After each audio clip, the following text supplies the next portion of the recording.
Olá, sejam bem-vindos a mais um episódio do Repaginando a Gestão, desse jeito aqui agora, né? Diferente, né?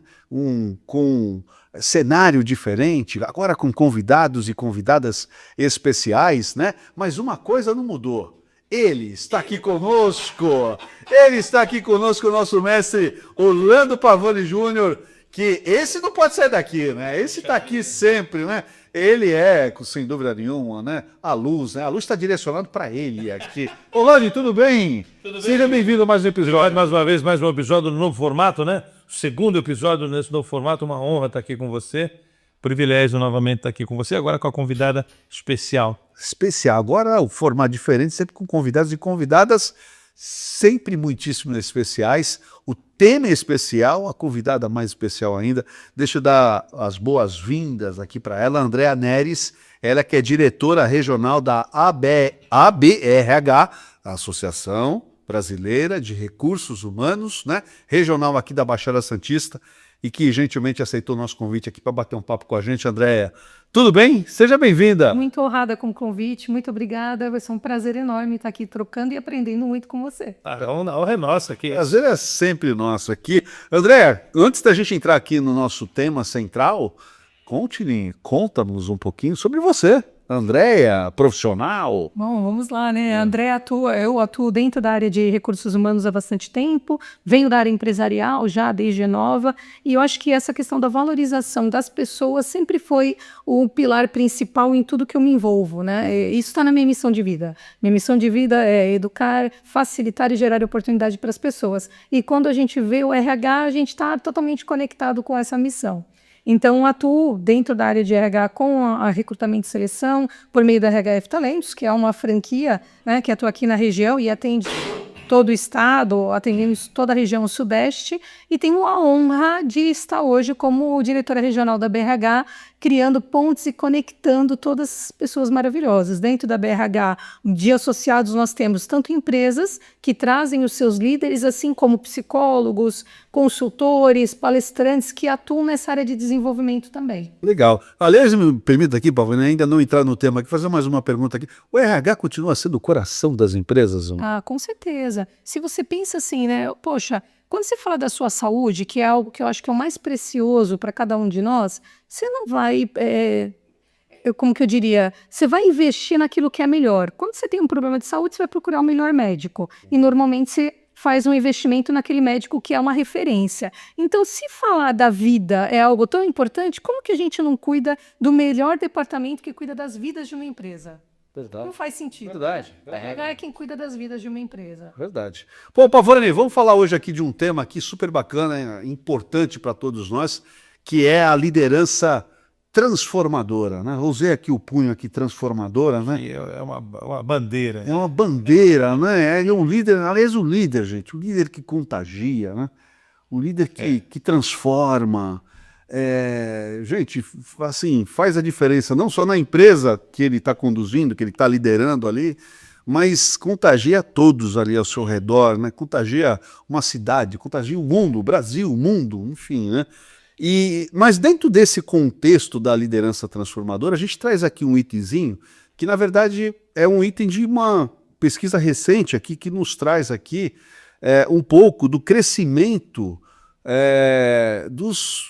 podemos dizer, os mais velhos hoje dentro do mercado de trabalho. Quando foram mais velhos, a gente está falando aí de um pessoal aí de 50 a mais. 50 a mais, né? Mais ou menos, sênior. Empreendedorismo sênior que vem crescendo muito aqui no Brasil, né? E para a gente falar um pouquinho sobre isso, deixa eu só contextualizar aqui para vocês, né? E dizer o seguinte, que esse empreendedorismo sênior, ele é um movimento que ganha cada vez mais importância e relevância no meio corporativo, uma vez que trata-se de uma massa de profissionais com muita experiência prática e se cuidar da abertura mental necessária para adaptar-se às mudanças que o século XXI impõe, essa pessoa torna-se quase imbatível. Imbatível, né? Por isso desse crescimento, né? Eu já disse aqui que essa pessoa ela é importante hoje, vírgula, desde que ela também esteja aberta a se adaptar a todas essas mudanças tecnológicas que o mundo hoje nos permite a fazer. É isso, né, Paulo? Eu acho que sim, é a minha opinião. Apenas dando falando, eu acho que o RH não é o coração, não. Eu acho que é o cérebro. Mais importante ainda. Eu acho que é o cérebro. Mais importante. O coração para, mas o cérebro ainda não. Né? Você consegue reativar um coração, mas um cérebro não. Verdade. Então, se a gente tratar mal...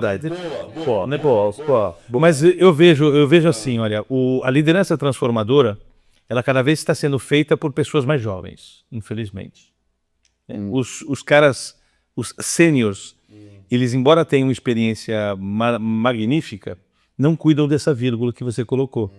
Estarem abertos para entender o mundo de uma maneira diferente. O mundo é outro mundo, é outra realidade. Liderar como liderávamos no século passado não cabe mais, não tem mais sentido, não faz mais necessidade. Nós não precisamos mais dos chefes do século passado. Nós precisamos de mentores, instrutores, pessoas que ensinam as outras a fazer as coisas e vão para uma outra jornada. Eles não ficam a vida inteira como líderes de um mesmo lugar. É muito diferente. E a gente colocou no capítulo dos RPC, no capítulo 8, dos referenciais de exemplaridade e da primazia da gestão, esse nome, liderança transformacional. Porque tem liderança inspiracional, tem liderança servidora, tem um monte de tipo de liderança. A gente chamou transformacional porque a função dessa liderança transformar a organização. Não cabe mais a gente procurar um profissional que esteja aderente à cultura da empresa. O que cabe é essa liderança transformar a cultura da empresa, porque a cultura vigente não está preparada para o século XXI. Então é ele que tem que mudar essa bagaça toda. Se a liderança não for transformadora, eu sempre brinco, né? É o doninho da empresa. Eu uso esse termo doninho exatamente para pejorativizar mesmo. É o doninho que simplesmente é vaidoso, é o líder que as novelas passam, entendeu? Eu fico muito triste de ver as novelas, todas elas expressam um líder arrogante, um líder que se envolve com pessoas, que ele é assediador. Essa é a linguagem que nós temos nas novelas. Não tem um líder exemplar nas novelas. Você está usando como exemplo a Odete Roitman, é isso? Estou usando o Marco Aurélio.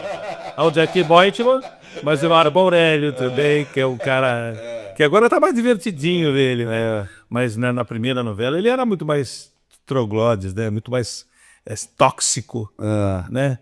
Eu acho que é isso, infelizmente. A gente tem nos exemplos de liderança das empresas sempre um cara questionável. Você não é uma boa pessoa, não é um cara exemplar, não é um bom pai, tem uma série de... Mas vocês não... André, você não acha que... vamos pegar aqui alguém como exemplo, né, que passou uma vida inteira CLT, como um funcionário de uma empresa, um colaborador. Ele, por algum motivo, ele deixa a empresa, deixa de ser CLT e ele resolve empreender. Você não acha que essa pessoa que teve toda essa experiência dentro de uma organização, ele consegue enxergar e consegue empreender de uma forma diferente, talvez, da forma onde ele sempre viveu naquela organização? Não? O que você acha? Eu ia comentar exatamente que, assim, interessante, porque quando a gente fala dessa liderança transformadora e fala da gestão de pessoas mais velhas, eu estou no meio do caminho disso, porque originalmente minha primeira atividade foi professora de datilografia. Então a gente vê que nem existe mais nesse século. Você está entregando a idade, hein, Andréia? Você está entregando a idade quando fala de datilografia. Muita gente não vai entender. Gente, datilografia é aquela que ficava digitando numa máquina de escrever, né? De escrever. Sim, mas o teclado não mudou. Claro, Eu falo, eu sou uma das pessoas que consegue digitar no teclado com todos os dedinhos, e não com os dedinhos do ET, né? Só Mas por que eu trouxe isso? Porque eu acho que isso tem mais a ver com o comportamento da pessoa do que, na verdade, com a faixa etária. A gente vê nos comportamentos hoje em dia alguns jovens que são extremamente metódicos, extremamente resistentes à mudança. velhos, né? Extremamente velhos. Gente, mas parece uma cegonha, né? Na verdade, a pessoa está ali tão jovem e já com uma alma tão, assim... Antiga, velha. Exato. Então, eu acho que tem mais a ver com a questão do comportamento, porque quando você está aberto a aprender, e eu cito sempre esse exemplo da datilografia, assim, brincando, mas mostrando uma realidade, porque eu venho de uma geração que estou nesse meio do caminho. Hoje, eu atuo com diversos segmentos diferentes, de forma transversal, pelo telefone. Eu já nem sei mais o que é um escritório, né? Eu digo que a pandemia, ela trouxe, apesar de passarmos aí há quase 3 anos, mas ela teve um avanço tecnológico para a gente que mostrou isso. Se você está aberto a se adaptar, você vai avançar e você vai... A palavra adaptar, né? E eu acho que o estar conectado com o jovem, né? Eu sou rotariana, faço parte de um clube de Rotary, porém, o presidente à época comentou comigo, André, eu queria trazer o Rotaract, que é mais voltado para o jovem. E o que eu fiz? Me associei no Rotaract, enquanto rotariana, fui para o Rotaract para estar junto com os jovens e trazer. Estou fazendo essa conexão porque quando o líder ele quer entender o outro universo, quando ele faz parte do outro universo, ele consegue dialogar com ele de forma muito mais fácil, né? E aí, sim, tem que promover a mudança por meio do letramento. O que eu sinto que falta muito hoje em dia nas lideranças é entender que nem todo mundo é obrigado a entender dessa área tecnológica ainda, né? A gente tem aí uma diversidade muito grande de pessoas com nível de informação, mas o líder ele tem que ajudar nessa transformação. Trazer o letramento daquilo que é necessário para o mercado hoje, seja na área de tecnologia ou seja em atitudes comportamentais que são necessárias, né? Que hoje em dia a gente precisa. Haja visto que resiliência, por exemplo, a gente tinha resiliência lá atrás, quando pegava um ônibus, andava. Como que o jovem pratica resiliência hoje em dia? Então tem alguns valores que são fundamentais que o líder tenha ele dentro do seu pacote de habilidades ali, né, para poder desenvolver isso no outro. Acredito que isso faz com que a gente tenha líderes melhores. Você sabe que a palavra liderança transformadora, quando a gente fez isso, o RPG ele é feito por uma série de profissionais especializados em gestão, que tem até nas primeiras páginas da literatura, tem lá quem participou da jornada e tal. E a gente pensou em não escrever a palavra liderança. A gente pensou em escrever posicionamento transformador. Porque a gente não quer que o líder transforme, a gente quer que as pessoas protagonizando-se transformem. Então, falar de liderança, tem gente que fala assim, não é comigo. Ok? E é errado pensar que não é com você, porque é com você. Mesmo que você não lidere pessoas, você lidera você, no mínimo. Você lidera pessoas que de alguma forma te admiram, né? Então a palavra liderança, tem um movimento nos Estados Unidos, o movimento Beta Codex, que não admite mais usar essa palavra. Essa palavra ela não cabe mais. A liderança só cabe no ambiente infantilizado, é o que eles defendem. Porque o ambiente infantilizado precisa de alguém para coordenar. As pessoas são infantis. Nós não somos mais infantis. Nós temos maturidade suficiente para saber o que tem que fazer e o que não tem que fazer. É o indicador que nos motiva. São outras coisas. Não precisa mais do chefe do passado que distribuía trampo, né? Trabalho. Para isso, faz aquilo. Né? Era essa a função do chefe do passado. Hoje não. Hoje todo mundo sabe o que tem que fazer. A questão é, se eu não sou infantil, se eu não preciso desse cara, eu preciso de um mestre, eu preciso de um mentor, eu preciso de alguém que me ensine e que me faça crescer.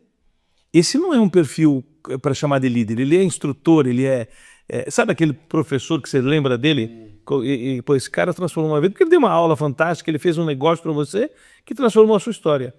Então, na verdade, a gente só colocou a palavra liderança por uma questão mercadológica, porque o nosso título do capítulo seria Posicionamento Transformador.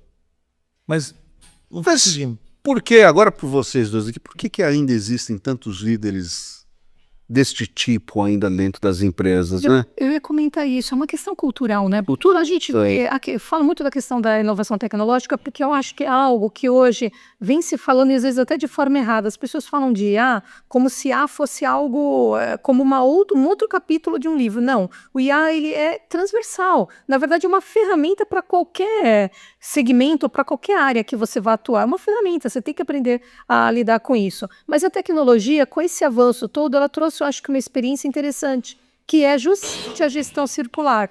Nós atuamos muito dessa forma na BRH. Somos todos voluntários, nós lá somos em 12 diretores, e a gente atua com essa gestão circular. Então, todo mundo tem um protagonismo em algum momento. Por quê? Porque é especialista naquilo. A gente não trabalha numa cadeia onde eu tenho... Eu sou, por exemplo, diretora regional, então eu estou num posto que está acima dentro daquela pirâmide, né? Eu tô em orgasmo.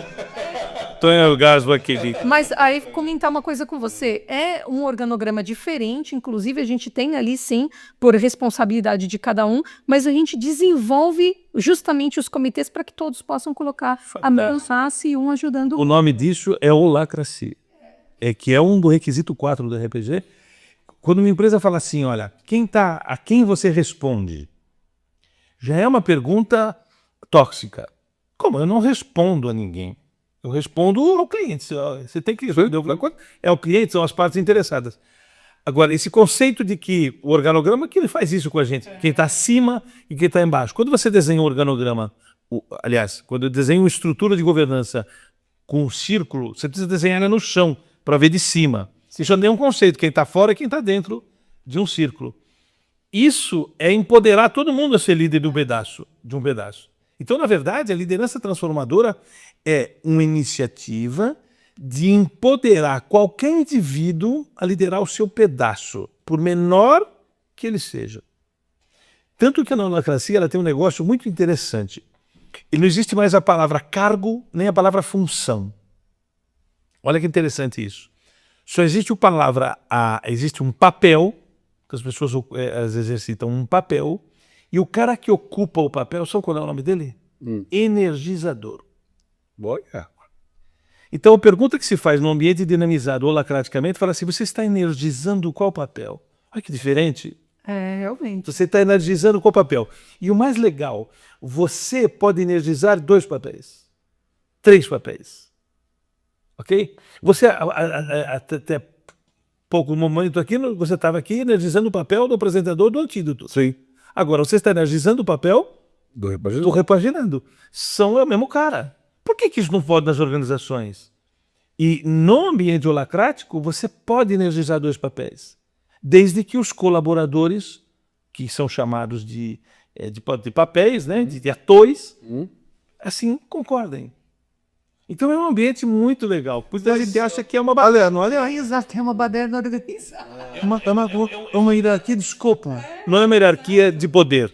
Quando você começa a falar hoje do organograma em rede, dentro de associações, por exemplo, ou dentro de associações ou institutos, principalmente os que são voltados para a comunidade, você fala de um organograma em rede, porque é isso, você não tem como ter ele piramidal. Não dá para desenhar ele, mas assim... Você precisa realmente ter ele em rede, porque você tem vários stakeholders que se conectam e que têm papéis dentro da Fascinante. organograma, né? O Circo du Soleil foi o primeiro exemplo que a gente teve, que foi para os livros acadêmicos de um ambiente holacrático.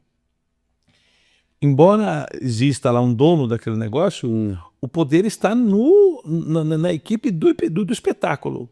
É totalmente autônomo. Quer dizer, o poder está na ponta mesmo, não está no centro. O poder está na ponta, que é uma coisa que sempre foi ao contrário, né? O poder sempre esteve no centro, nunca na ponta. E hoje o poder tem que estar na ponta.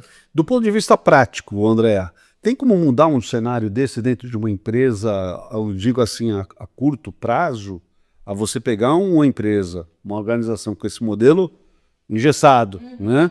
E você criar esse modelo circular de gestão, vamos dizer assim? Eu acho que tem 2 pontos que são fundamentais. O primeiro deles é a questão da maturidade. E aí, sim, infelizmente, em alguns momentos, a gente precisa recorrer, quando você não tem ainda uma equipe madura, você precisa recorrer ao tradicional para poder mostrar e tentar mostrar para a pessoa que ela pode ter mais responsabilidade. Porque a responsabilidade é muito antagônico ao sistema patriarcal. Porque no sistema patriarcal você não tem responsabilidade. O colaborador não é responsável por aquilo, ele é vítima. E a gente vem numa cultura de vitimismo muito grande. É isso aí. Então você precisa fazer o quê? Primeiro triar. Eu sempre falo isso, né? Quando eu vou, principalmente na área de consultoria, que eu atuo com consultoria mais voltada para as entidades. Então, a entidade, você tem ali colaboradores que estão há 15, 18 anos numa entidade, né? E quando eu vou e faço um primeiro mapeamento, eu identifico tudo isso e coloco tanto para os presidentes como para o colaborador. Aquele colaborador que está numa função chave, falou, o mercado hoje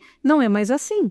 E às vezes a pessoa está tanto tempo naquela função que ela nem sabe como é que é o mercado mais. Eu falo, gente, é igual você estar num relacionamento e se separar depois de 20 anos. Você está ali, o que está acontecendo, né? É relacionamento, é isso. Então eu levo essa informação para aquele agente e ali eu tento oferecer para ele oportunidades de mudança, mas a mudança é da pessoa. Ninguém muda ninguém. A pessoa que procura realmente estar adaptada, e muitas vezes há casos de sucesso, que a pessoa estava condicionada àquilo, mas ela queria mais. É quando você vê uma pessoa numa determinada função, mas paralelo com isso ela vai fazer, eu estou atuando na área de financeiro, por exemplo, e vou fazer um curso de sobrancelhas, a mulher no caso, né? Vou fazer um outro curso de design. Você fala, mas essa pessoa está numa função, trabalhando há tantos anos, foi fazer outras coisas? Sim, porque ela precisa exercitar a criatividade dela. E ela não consegue no ambiente de trabalho. Se ela enxergasse oportunidade de criar dentro do próprio trabalho, ela talvez não precisasse disso. Sem dúvida nem.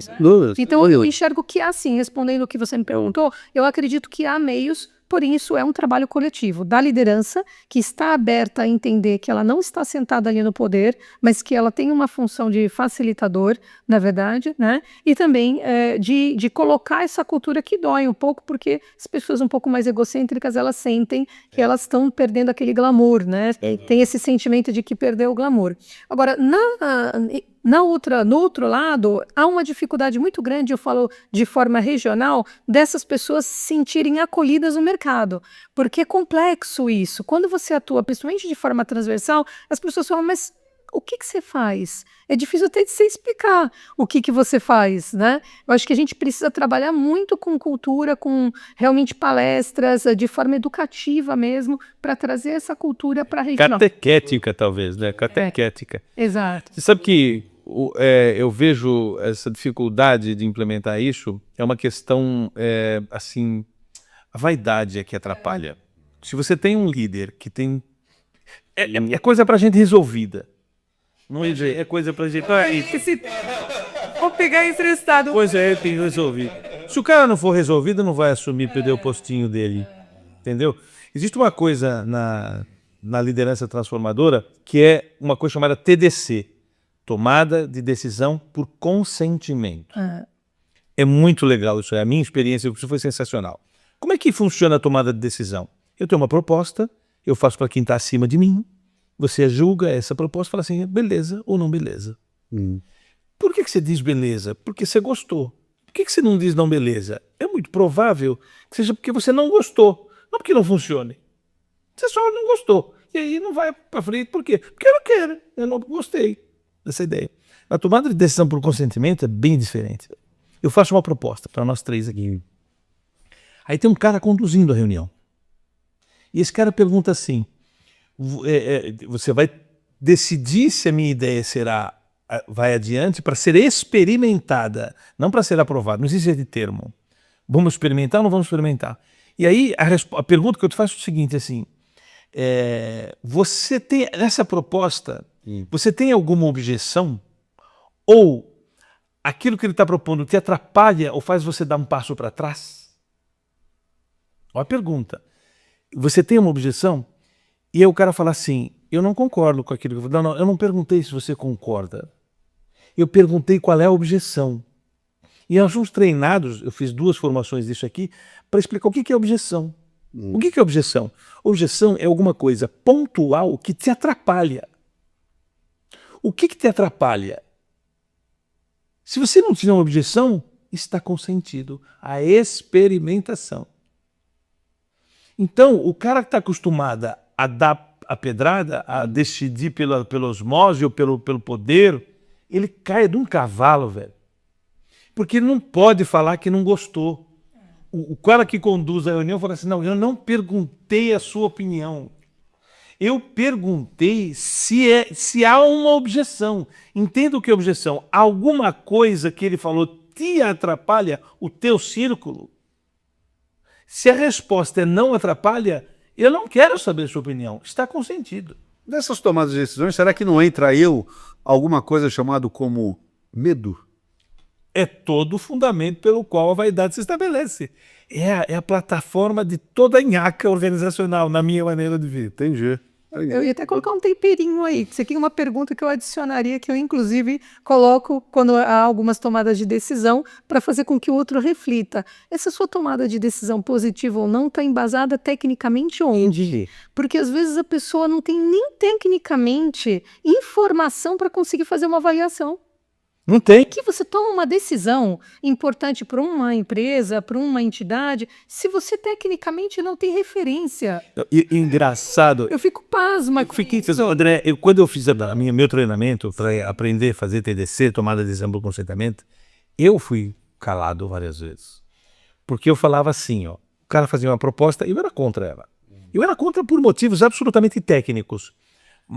Eu tinha uma técnica para justificar, mas te atrapalha o coordenador falando. Não me atrapalha. Cale-se, porque você não tem adição. Você quer mostrar um fundamento pelo qual não atrapalha, então deixa ele experimentar essa bagaça. Porque a gente está acostumado a não deixar as pessoas evoluírem só porque você tem uma opinião contrária. Verdade. E o legal do condutor, na verdade, do professor que conduziu comigo, foi muito bom, rapaz. Ele falava assim, Pavani, entenda, não me interessa a sua opinião. Você não está aqui para dar a sua opinião. Você só me fala se no papel que você executa, que você tem que ser travestido de um papel, te atrapalha. Então está consentido. O default é consentido, entendeu? Só não será consentido se eu mostrar uma objeção. E aí o cara que fez a proposta tem que superar a objeção. Mas o conceito de objeção é um negócio formidável. Ou seja, o que vocês estão falando é que talvez aí o líder transformador é aquele que talvez concede liberdade para os seus... Ele consegue, ele dá o que tecnicamente se fala, né? Ele empodera todo mundo, empodera as pontas. Mesmo esse cara aqui na ponta nunca quis ser empoderado. E aí precisa da maturidade. Exato. Se não tiver maturidade, porque muitos dos colaboradores das organizações se escondem nessa liderança do século passado. Se protegem nela. Ele vai ter que ser protagonista. Se não quiser, ele vai sofrer. Não vai sobrar no pedaço. E isso vale, André, para qualquer tipo de empresa? Qualquer tamanho de empresa? Sim, e por isso que a gente fala muito na BRH da liderança, que comercialmente ainda é um termo muito usado, até pela questão da maturidade, a gente fala muito do desenvolvimento da liderança, porque quem abre espaço é o próprio líder, é o líder que não enxerga que ele vai perder mercado, muito pelo contrário. Isso a gente vê bem representado quando uma pessoa fala assim, eu queria ganhar mais. E eu pergunto, mas o que você entrega a mais, ou o que você vai fazer com que a empresa tenha para poder justificar que você está ganhando mais? A pessoa para. Qual é a justificativa? Pensa o que mais você poderia estar fazendo. Como que está o mercado? Às vezes as pessoas simplesmente têm uma ideia, não sabem como o mercado está, o que o mercado oferece, e acreditam naquela ideia, sem ter informação. Olha, quando eu fiz essas formações todas que me parametrizaram a gerar esse capítulo, né? Nós quisemos entrevistar empresas que faziam isso.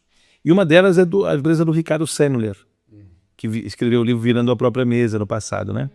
E eu não tive a oportunidade de entrevistar o Ricardo Sennler, mas entrevistei um dos principais executivos da Senco, da empresa dele.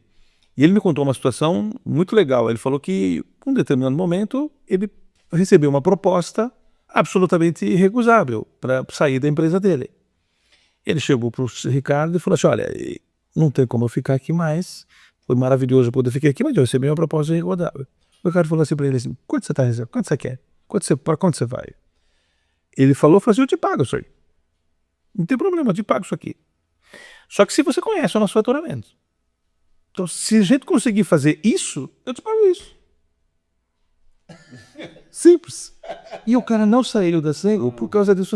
É verdade? Claro, não tem problema nenhum. Para a gente te pagar isso aí, nós temos que crescer isso aqui, você tem que me ajudar a fazer isso aqui. Acontecendo essas coisas, eu pago isso.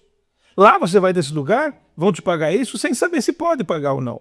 Aqui você vai construir alicerces para receber isso aqui. Não tem nenhum problema. Porque o sistema de remuneração na Senco é definido de maneira colegiada. Nossa, cantaram de como? É definido de maneira, um sistema de remuneração muito sofisticado. mas é colegiado. E depende do entregável, do deliverable. Entendeu? Então, só você faz isso fácil. É só a gente chegar aqui. E o cara fala assim, como é que desgraçado? Eu vou ficar aqui para construir isso com você. E ele contar essa história como diretor da Seibo, na empresa do Ricardo. Bacana, que legal. Agora sim, ó, diante de tudo que a gente está escutando aqui, debatendo, é um baita desafio, né, André? Porque as empresas ainda estão, óbvio, quase, né? A sua grande maioria dentro desse esqueleto ainda engessado ainda, né? Muito engessado. Por exemplo, nós participamos do LEAD, né? Que é uma palavra que remete... André também participa. O LEAD é um organismo que valoriza o líder, ok? Mas que líder? Muitas vezes eu vejo que lá se valoriza esse líder no século passado. Sim. Esse líder que muitas vezes é tóxico. Tóxico. Por exemplo, você faz trabalhos de recrutamento e seleção. Olha o que a RPG defende, num outro capítulo. Defende o seguinte: não pode haver entrevista de contratação mais. O líder, você é departamento de RH, aí você manda 3 caras para mim entrevistar e eu dar o veredito final. Essa entrevista normalmente é tóxica. Porque ele vai escolher um dos 3 por uma circunstância alheia ao perfil de competências. O que já é. Ou ele não escolhe ninguém. O que é mais deturpador ainda.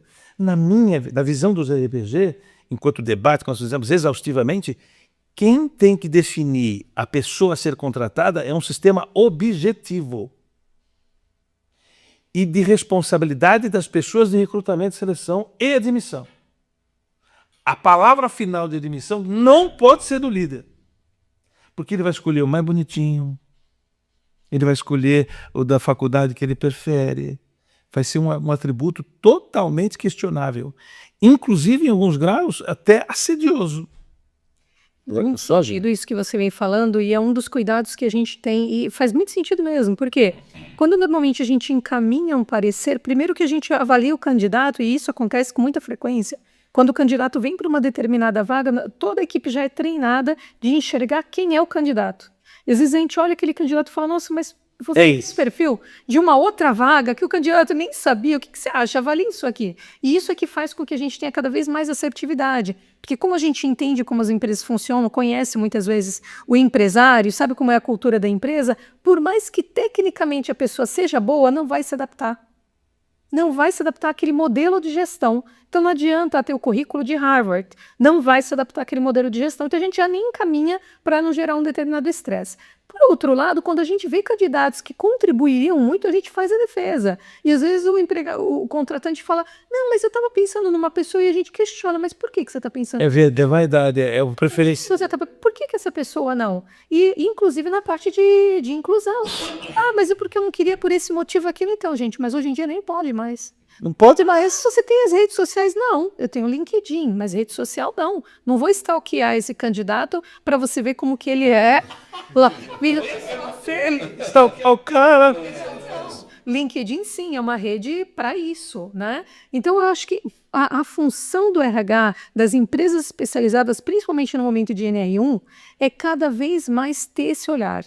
E ser esse facilitador junto com o contratante, seja com o RH da empresa, que está ali já focada, assim, muito habituada dentro desse cara crachá, né? Você vai ali, você olha só currículo e carinha da pessoa, não conhece a pessoa. Eles não têm tempo para conhecer. Nem se dedica.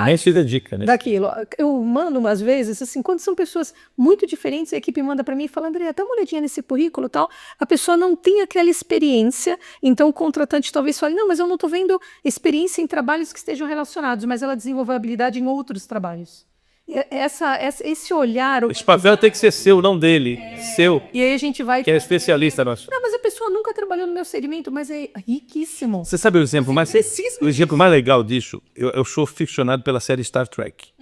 Inclusive, quem consegue a maior pontuação nos RPG, ele é um Enterprise. É o que a gente chama. O meu sócio tapei o Paulo que já era... Ficcionado. Nenhum capitão da nave, nenhum primeiro oficial da nave é entrevistado pelo capitão para ser designado oficial da nave. É a frota que manda o primeiro oficial. o que você pode fazer é demitir, mas decidir a contratação, não. Você pode falar assim, ó, esse primeiro oficial, depois de conviver, não serve para mim. Volta. Mas não aprovar, não existe uma entrevista para ver se o capitãozinho gosta do primeiro oficial.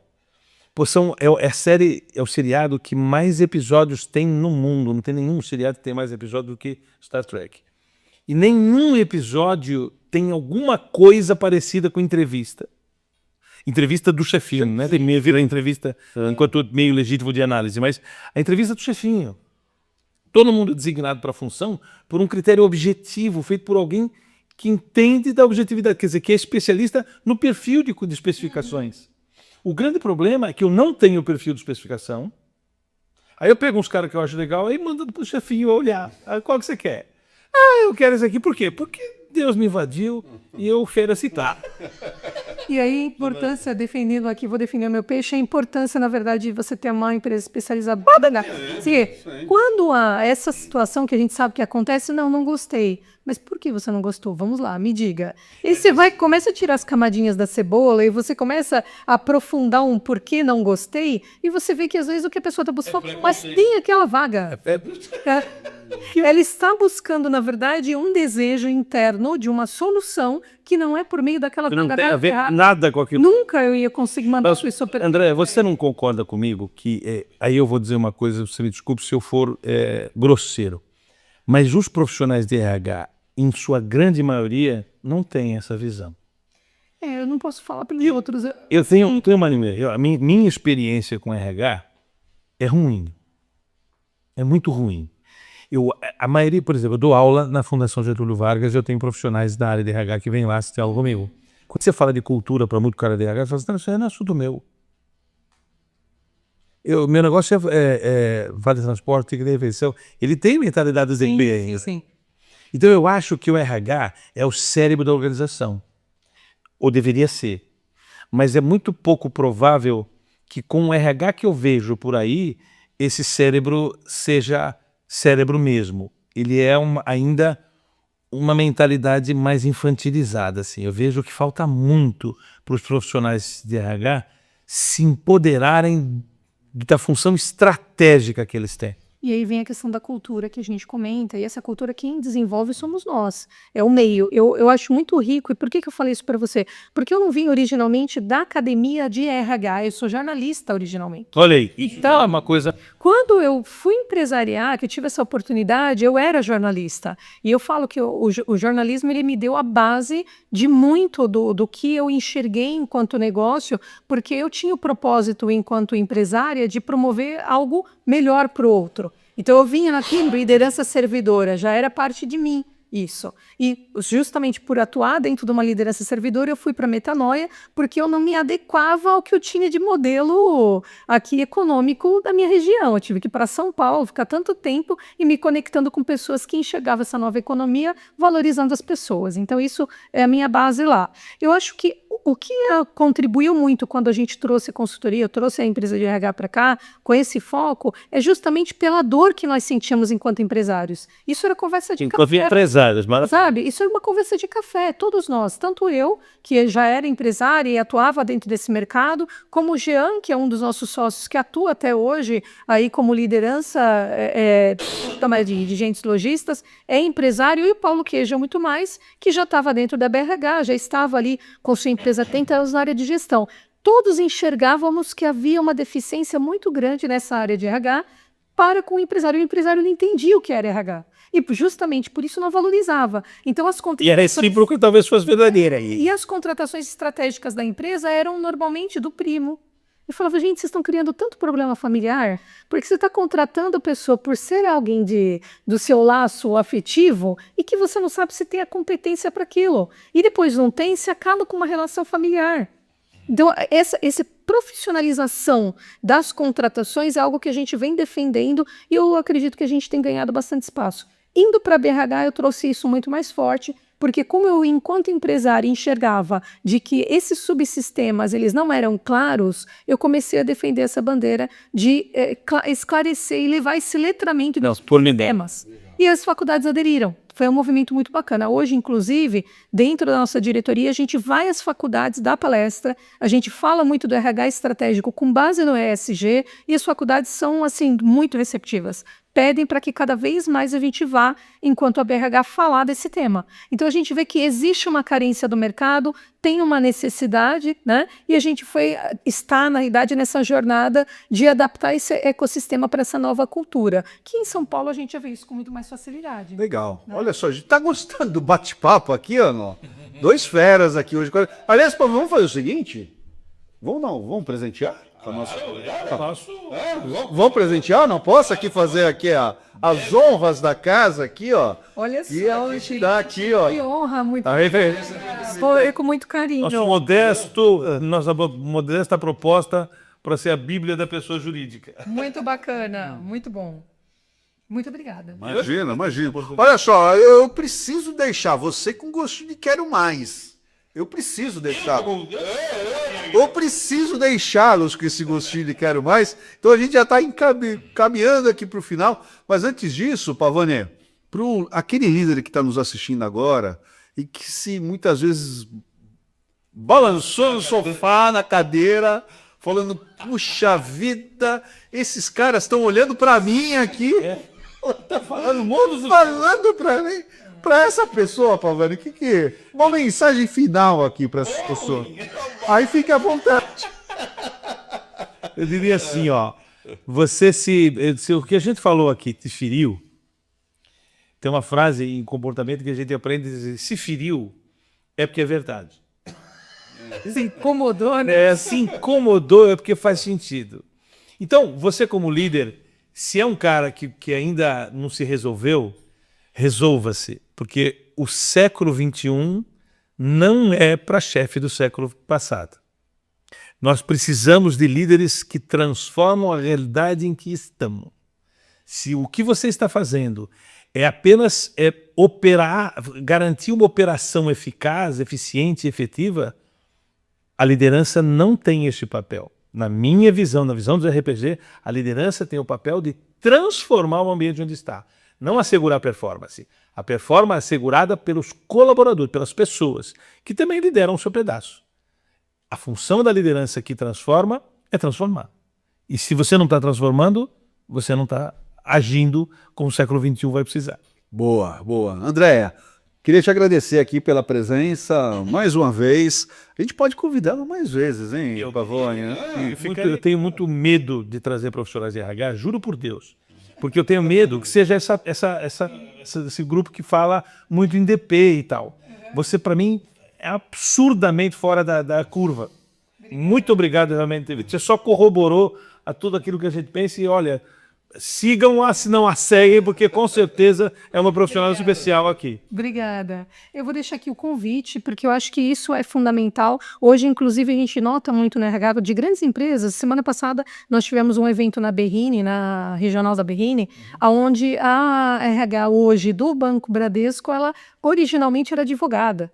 Ontem eu tive a oportunidade de participar do LIFE, que foi um evento para lideranças transformadoras, da BRH, né, para mulheres que são lideranças transformadoras, e nós tínhamos lá a Sol, que é uma pessoa hoje que está liderando o RH de uma empresa dentro da região ali do interior de São Paulo, na área de papéis, porém ela veio de tecnologia.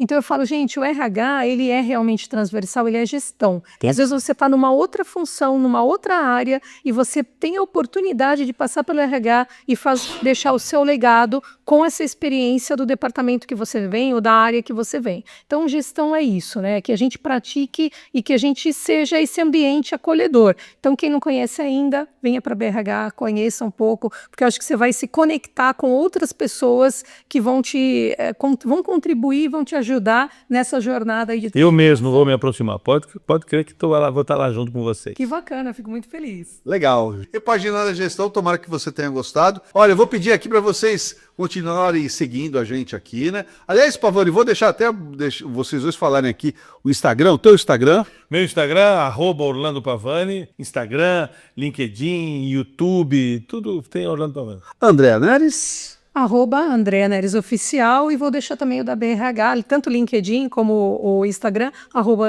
@Andrea Neres Oficial, e o da BRH, @ABRHSP Baixada Santista. Show de bola. Gente, ó, fica coladinho conosco aqui, quinzenalmente, a cada 15 dias, sempre um novo episódio, né, trazendo aqui os melhores profissionais, os melhores convidados com ele, o mestre da Primazia da Gestão, Orlando Pavani. Gente, até a próxima. Muito obrigado. Valeu. Abraço, até mais. Tchau, tchau.